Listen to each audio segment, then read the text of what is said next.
Hey everyone, this is your captain speaking. Welcome aboard the Lighthouse Within with Ambar Paloma, but you can also call me Amber. If today is your first day tuning in, I'm so happy you decided to join me. And if you've been cruising with me since day one, welcome back. We're on the ultimate voyage to find resilience, and today's episode is all about building your emotional first aid kit. I'm so excited about this episode because I think a lot of us struggle with processing our emotions, but it's a major part of emotional intelligence and therefore of being a resilient person. Today we're talking all about false remedies, emotional processing, and the real remedies we can use to nourish our mind, body, and spirit. Before we get started, I want to remind you that you can find the life jacket for this episode on my website. Each life jacket is what I call the resources that you can use to heal, reflect, and grow on your journey to resilience and inner strength. If the waves of life ever get extra turbulent and you fall overboard, your life jacket will help you stay afloat while you wait for a rescue team or swim safely to shore. So let's get started. Y'all know I love me a good little story time. So naturally, we're starting today's episode with a story. A few months back, I had recently gotten out of a relationship, and I remember on this one week, I was just really feeling the loss. But I was like in the middle of this major campaign at work, and I really didn't have the time to deal with my emotional world. So I kind of put it off. Friday came around and I really needed to get it all out. But I remember on this weekend, it felt like everyone was really busy. I want you to know my friends had been incredibly supportive throughout all of this, but on this one weekend, it felt like everyone was either traveling or sick or working. So I was by myself and I was really sad. And on top of it all, it was like thunderstorm conditions outside. And there is something about being sad when it's raining outside that kind of just makes it worse. So I went in and I decided to have myself a little self-care weekend. I ordered myself some nice takeout so I didn't have to worry about cooking. I put on my favorite comfort show, which, yes, was Gilmore Girls. Yes, I was watching it for the thousandth time. Do not judge me. And I decided to journal to let the feelings out. But somewhere along all of this, I was like, no, I need to cry. Like, I had so much energy, like negative pent up emotions. And I was like, I need to release this. I need a good cry. So I decided to do what any modern woman would do. And I put on Taylor Swift's. Which is especially funny because I am not a Swiftie. I do not listen to Taylor Swift often. I do like a few of her songs, but just not something I normally put on. But that one song about feeling like an old cardigan lost under the bed really hit the spot in that moment. And I was like pouring out tears at this point. I was really like full blown pity party. And when I got out of this, when I finally stopped crying, when I ran out of tissues, I was like, why do we do this to ourselves? I know I'm not the only one who gets sad and puts on sad songs, but I was just thinking about how funny this was because I don't think I've ever met someone who was like, you know what would really cure my cold? If I exposed myself to somebody else's cold. So it was kind of funny to me that sometimes when we're sad, we feel like, yeah, you know what would really make this better? Is if I played the most depressing thing I could think of. But I get it. According to the Brain and Creativity Institute, this actually soothes us because it puts words to the feelings that we might be having a hard time expressing. It also makes us feel like our feelings are universal and we're not alone in what we're experiencing. And finally, if you are actually physically alone, if you were like me and your friends were busy and couldn't hang out or no one was able to pick up the phone, it makes you feel like somebody is out there who understands what you're feeling and you get the empathy that you're needing. So it does actually fill a void. And I think this is okay for a day or two. But I started thinking, what happens when we don't know how to turn off the pity party? I was looking back on that weekend, and part of me knew I needed to rest and release the feelings. But I was also reflecting on earlier stages of my life where I wouldn't rest and release. Instead, I would use the sad songs, I would use the journaling, I would use the pity parties to spin stories of my victimhood, dwell in my emotions, and intensify my pain. Things like alcohol, casual sex, drug use, overthinking yourself into a panic, pity parties. What happens when these things not only become our go-to for handling setbacks, but become our only tools for handling setbacks? I was watching a video by Jerry Flowers, and he was talking about how there's a tendency for us when we get out of relationships to jump right into another relationship as a way to not have to feel the loneliness or the rejection from heartbreak. And he called this a false remedy. And I loved that phrasing, false remedy, because the more clinical term would be something like maladaptive coping strategy. But something about false remedy really drives home how much we turn to this because we think it's going to make us feel better, but it actually doesn't fix anything at all. When I think of a false remedy, I think this is something that provides me temporary comfort but doesn't actually solve my problem, and in the long run leaves me with double the amount of problems to fix. Here's the other thing about false remedies. Some of them are so normalized, it feels like what you're supposed to do when you're going through something bad.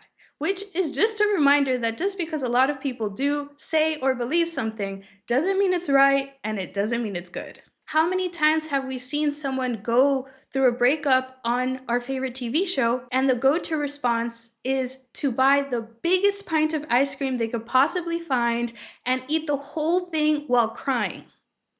How many of us have heard of phrases like, the best way to get over someone is to get under somebody else?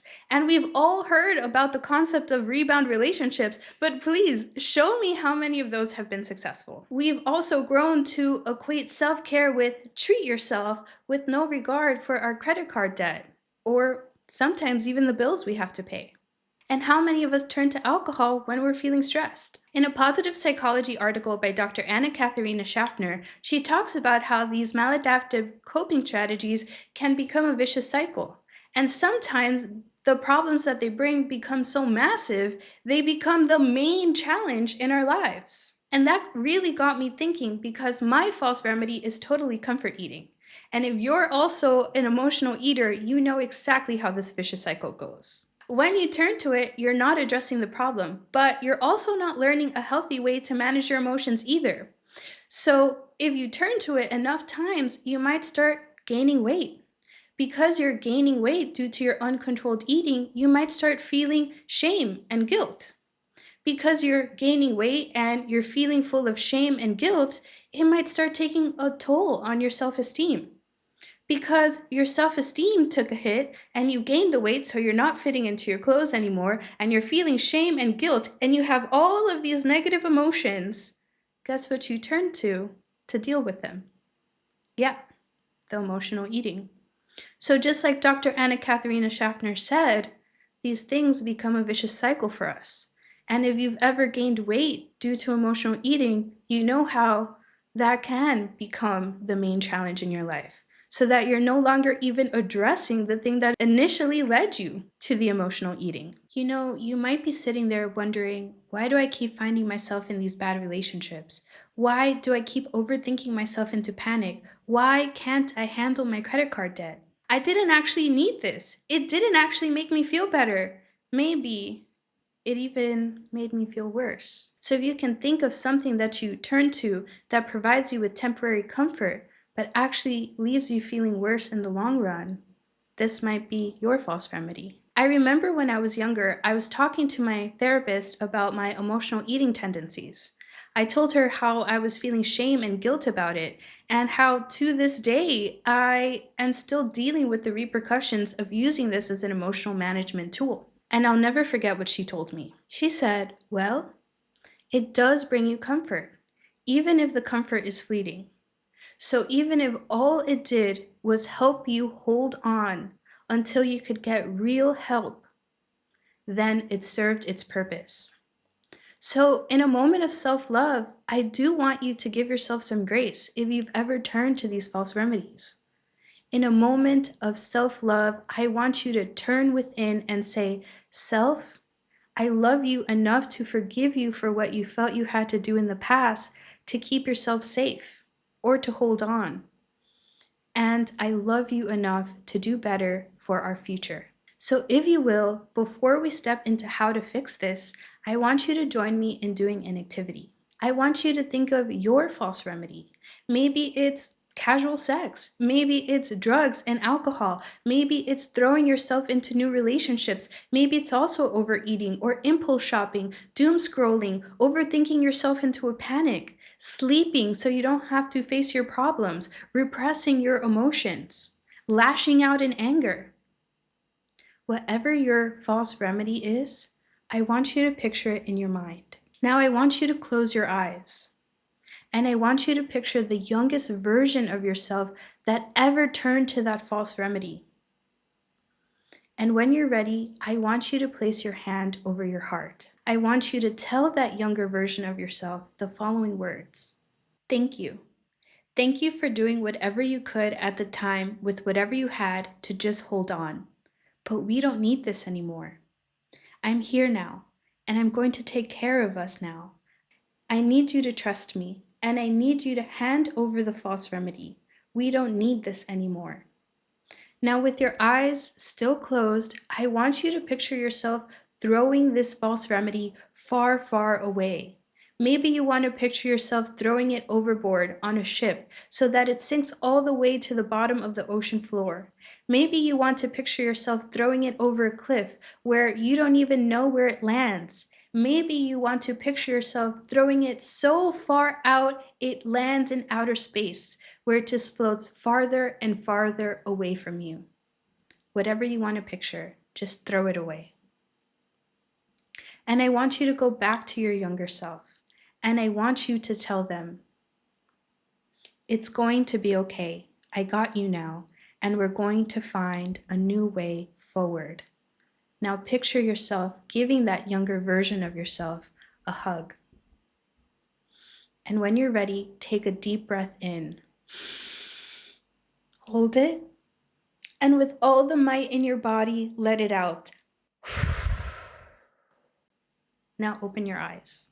If this activity brought up any emotions for you, or if it made you anxious and it made you think, this thing is such a big part of my life, I don't know how I'll ever let go of it, please reach out to a therapist. This is exactly the kind of thing that they can support you with and help you overcome. I think it's always important before we build something new that we acknowledge the things that can hold us back from really building a new habit. And I don't know who needs to hear this, but I want you to know that you're not that little kid anymore. You're not that teenager. You're not that young adult, or even that adult who found themselves in a moment of chaos or who felt like they didn't know how to handle the things going on around them. That's not you anymore. Reclaim your power. You have so much influence to create the physical and emotional safety that you've always craved. You don't need anybody else to create it for you. You have a lighthouse within yourself, and you can do things differently. So why does it matter for us to not turn to false remedies? Emotional intelligence is a key marker of resilience. But last week, we also talked about how the voices of unmanaged emotions in our minds can overpower our intuition and overpower our inner authority and make it harder for us to tap into who we are and to make decisions for ourselves. If you recall, last week I said that one of the ways to start tuning into your intuition is to tune into how it manifests in your body when you don't listen to it. Your body will always show you signals of repressed emotions. So what do I mean by that? A suppressed emotion, according to the dictionary, is when we prevent something from being seen or expressed or from operating. It's when you put off feeling something. And sometimes this is a normal part of adulthood. Maybe you're a mom watching her kids that doesn't want to let the feelings of sadness bubble up. Maybe you're angry in the middle of a work meeting and you don't want to lash out at your coworkers. Maybe like me, you were in the middle of a massive campaign and didn't have the time to really tend to your emotional world. But you have to understand that eventually you need to let these feelings out, or else we enter into repressed emotion territory, which is when you have feelings, but you act like they're not there and you act like nothing happened to cause them. For the most part, people tend to repress the strong emotions. They tend to repress the uncomfortable emotions. They tend to repress the unpleasant emotions. I'm talking anger, frustration, fear, bitterness, jealousy, resentment. These are the so-called bad emotions. They're the emotions that make us feel shame and guilt. The emotions we've been told make us weak if we feel them. And because nobody ever wants to talk about them, we don't have the emotional tools to handle them. So instead of inviting them in and asking them, "What are you trying to tell me?" when they come knocking, you tell them, "Go away! I don't want to hear from you." But they keep knocking. And they're saying, open up, I have a message for you." But you don't want to face them because of the pain they bring. So instead you bottle them up and you place them in your attic where you can't see them. And when the attic starts to overflow, you bottle them up and you place them in your basement where you can't see them. And when the basement starts to overflow, you bottle them up and you stuff them into your kitchen cabinets behind your comfort collection of water bottles. And when your cabinets start to overflow, you're forced to place them on your mantle so that they're written all over your face. But still, you try to deny that they're there. And when joy comes knocking on your door, you're forced to say, "I'm sorry, but this house is full and there's no room for you here." I looked into the research. What does it cost us to repress our emotions? There's a century's worth of research connecting emotional distress to physical symptoms. But a 2019 study even connected it to a lower immune system function, which means you're likely to get sick more often, and when you do get sick, you recover less quickly. Repressed emotions can also factor into mental health conditions such as stress, anxiety, and depression. And it can even start to manifest in your body with more day-to-day symptoms like muscle tension and pain, or appetite changes and nausea, or even fatigue and sleep disturbances. Remember when we talked about how false remedies can give us double the work in the long run? So how do we jump into fixing this? We actually need a two-part approach to manage our emotional world. The first one we need is to regulate our emotions, and the second one we need is to process our emotions. Sometimes we try to do one without the other, but you really need both all the time. So let's talk about regulating our emotions. According to the dictionary, to regulate means to control or maintain the rate or speed of a process so that it operates properly. To regulate our emotions, we need activities that help us release negativity and comfort our mind, body, and spirit. So first, let's talk about our mind. We need activities that help us release negative thoughts from our mind. These activities can look like journaling, they could look like talking to a trusted friend, they could look like therapy, or they could even look like letting out what happened that day through prayer. The reason this works is because when something is super jumbled up in your mind and it feels like a chaotic mess of reactions, thoughts, and emotions, but you're having to express it to somebody else, you're having to put that jumbled mess into a logical sequence of events. That other person also doesn't know everything about your life that you do, so you're forced to make connections for them so that they understand. That helps you process what happened and helps you release some of the negativity going on in your mind. The secondary thing that we need is comfort. So if the first thing was to release negativity from our mind, then the stage of comfort is to pour back in positivity into our mind. This looks like listening to peaceful and happy music. It looks like reading an uplifting book. It looks like watching an empowering TED Talk or listening to an empowering podcast. I also recommend being mindful of what kind of content you're exposing yourself to. And I don't just mean on social media, but even the shows or movies you're watching, even the music you're listening to, the books you're reading. We're gonna get into this so much more on next week's episode about cultivating a joyful mindset. But for now, I want to bring awareness to the fact that the ideas that you're exposing your mind to can contribute to a negative mindset or to a positive one. So now let's talk about our body. If you are someone who struggles with anger, if you are someone who struggles with anxiety, you know that you can feel this energy in your body. And if you don't release it, it can kind of start to overwhelm you. So when we're talking about body, just like the mind, there are things to release the negative energy, and then there are things to welcome in positive energy. So when we think of our body, things to release, this could look like exercise. It could look like dancing. It could look like going on a walk. It could look like spending time in nature. It could look like screaming into a pillow if you're really angry. Right? It could also look like things like breath work and crying. Yes, crying. Crying releases oxytocin and endorphins, which help you soothe.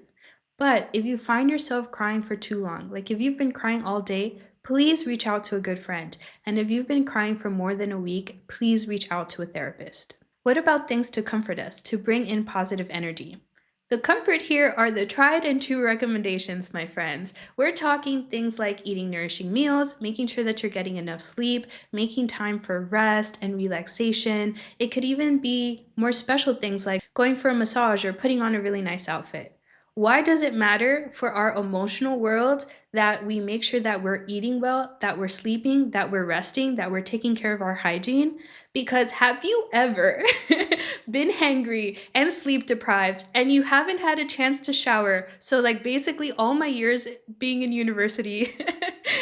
And something comes along, and it could literally be any little thing, but it'll just set you off because you're already not taking care of your foundational needs. Anything else feels like a massive task. So now for your spirit. This is for when you're feeling a sense of heaviness over yourself. You're feeling like, oh, I feel so demotivated. I feel this sadness around me, right? When you feel that way, I want you to turn to things that will lift your spirits. So that looks like hanging out with a really good friend. Laughing. Laughter is the best medicine, my friends. It also looks like turning to spiritual practices, spirituality. So things like prayer and meditation or reading your religious text would be really helpful here. It can also look like putting on a good mood playlist and dancing or practicing gratitude. And I want you, with all of these techniques, to start incorporating them little by little into your daily routine. What could that look like? It could look like on your way to work, you listen to a positive playlist, right? Happy, upbeat music. So you lay the foundation for a positive, upbeat day, right? It could look like throughout the day, you're having nutritious meals, and maybe at some point, you take a 30-minute walk or have a 15-minute dance break in your house. Then maybe at bedtime, you journal for 10 minutes and write down 3 things that you're grateful for, so gratitude, and then you make sure that you get a good night's rest. Why is it important to do this on a daily basis? There are little things that chip at us every single day, especially if you're an adult. Life is hard. And those little things might not affect you, but when they start piling up, you might be like, oh, I've had a week, you know? So if you regulate a little bit every single day, it can help you stay calm and keep stress away. So remember last week when I said listen to your body? Inevitably, big life events will come your way. So when you're dealing with the big life events, I want you to pay attention to where it's showing up in your body. Is it in your mind? You can't stop overthinking. You're spinning all of these negative stories in your head. Then do something to regulate your mind. Is it showing up in your body? You're feeling muscle tension. You can't sleep. You're feeling knots in your stomach. Do something to regulate your body. Do you feel it in your spirit? You're feeling really low. You're feeling really demotivated. Then do something to regulate your spirit. And you might find that at any moment you need a mix of all of these things.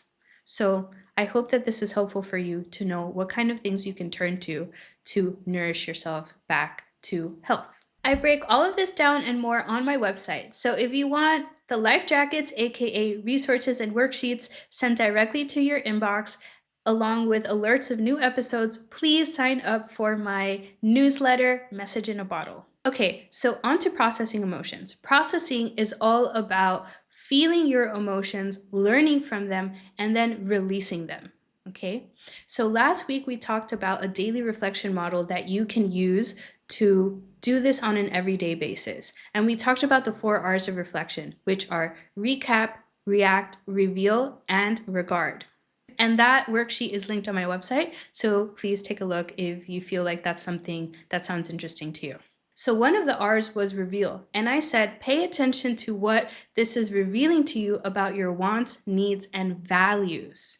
Your emotions can actually show you a lot about yourself and point you towards the direction of what you need to fix, especially the negative ones. So, anger, for example, can show us when we have an unmet need. It can show us when a boundary was crossed. It can show when something happened that went against our values, or it can show us when we feel powerless. Sadness, on the other hand, shows us when we've lost something that felt important to us and we're in need of comfort. Frustration can come up when we're feeling stifled or unheard. Fear can show us when we're feeling unprepared for something. And anxiety and worry can show us when we're perceiving danger or threat.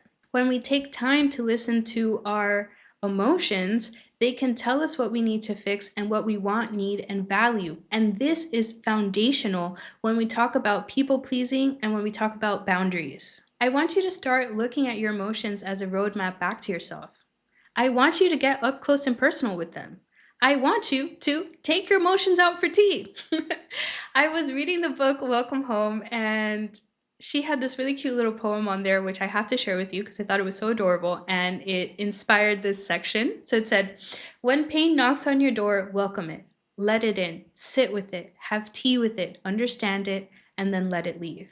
And I absolutely love that imagery of having tea with your emotions because something about having tea just sounds so cozy. Like I'm imagining us in a log cabin and there's a fireplace and there's like really lush blankets and pillows. I grew up in Miami, so I have no idea why I'm imagining us in a log cabin with a fireplace, but that's how I'm imagining us. So this activity is actually a take on the empty chair activity if you've ever done it with your therapist or during a coaching session. And it's a tool that you can use to talk to someone or something that's not actually physically present in an attempt to gain closure or healing. It will ask you to let in your emotions from that day, and it will walk you through a series of questions that you can use to gain closure or gain understanding of that emotion, especially when it's like really overwhelming you. So, if that sounds interesting to you, if you've been feeling overwhelmed by an emotion lately, please check out that activity on my website. So, no matter who knocks on your door today, even if it's the negative emotions, let them in and have tea with them because they can actually teach you a lot about yourself. I hope this two-step approach is helpful for you and that it can help you build a more nourishing emotional management system. Build your own emotional first aid kit. Having a routine that incorporates self-care and having real remedies that can help you nourish your mind, body, and spirit when you go through a hard time is so valuable. But I also think it helps you build self-esteem and confidence. We talked about how being a resilient person means being a confident person. And that doesn't just mean that I look in the mirror and I like what I see. It also means that it doesn't matter what happens. I can bet on my abilities any day to get me through a hard moment in life. There's no way we can avoid trouble in this life. Even if you've crossed every T and dotted every I and made the perfect plan, your plan can fall apart. Honestly, I have so many stories about this and I will share them at some point. I promise. Life can always take an unexpected turn, but you don't have to be scared when it does. Like a lighthouse standing strong in a storm, know that when you have the right skills and the right mindset, it doesn't matter how hard the storm is raging, you can make it through. I love to leave you guys with a final message, so I wrote this one for you, and it's my little prayer for you. I pray that one day you find yourself on the other side of a hard moment in life. I pray you look back and you say, wow, that really could have broken me. That really could have made me fall apart. That really could have made me turn to those false remedies. But look at how I lovingly held myself together. Look at how I nourished my heart back to health. Look at how I showed up for myself and took care of myself and poured into myself even through a hard time. Look at how I stared pain in the face and learned from it.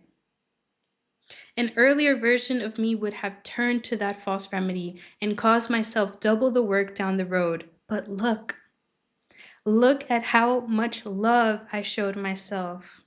Wow, look how much I've grown.